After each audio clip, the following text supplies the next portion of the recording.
We are talking exponent rules. So I have a multiplication and a division problem. If you are looking for more types of questions like these, I have done a bunch of them recently, as well as a whole bunch more over the years in my exponents playlist. So check those out if you do need more help with these.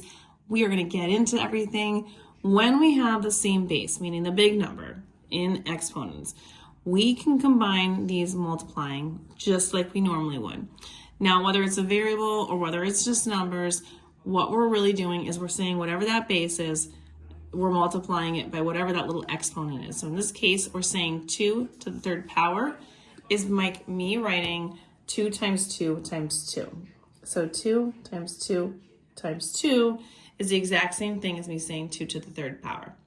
Now we're going to take and we're going to multiply all that by 2 to the second power. So I'm going to be writing that base 2 times it by itself 2 times.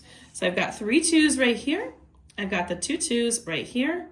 And then all I need to do is just count, since they're all the same, how many of them do I have? I have a total of 5 of them. So that means that my finalized answer would be 2 to the 5th power.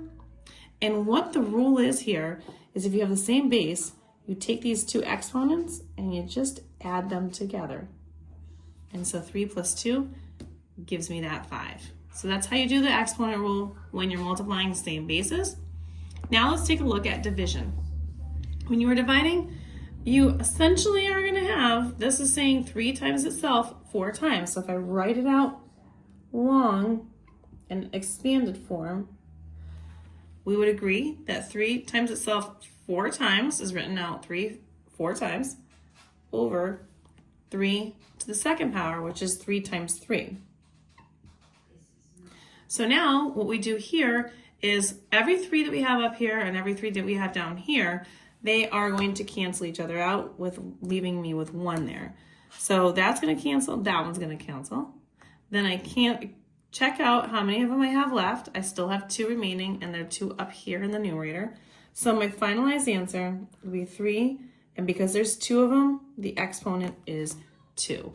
So it's 3 to the second power. Now the division rule here, same basis.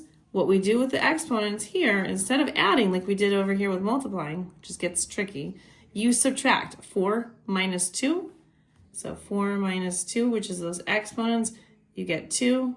And that's where that exponent ends up coming from. If you want more questions like these, like I said, you can find them on my Instagram, YouTube, and TikTok at YouWantAlgebra. All of them are located in this portion is the ASVAB testing, but I also have a lot more of these in my exponents playlist. Don't forget to like, share, and follow for more.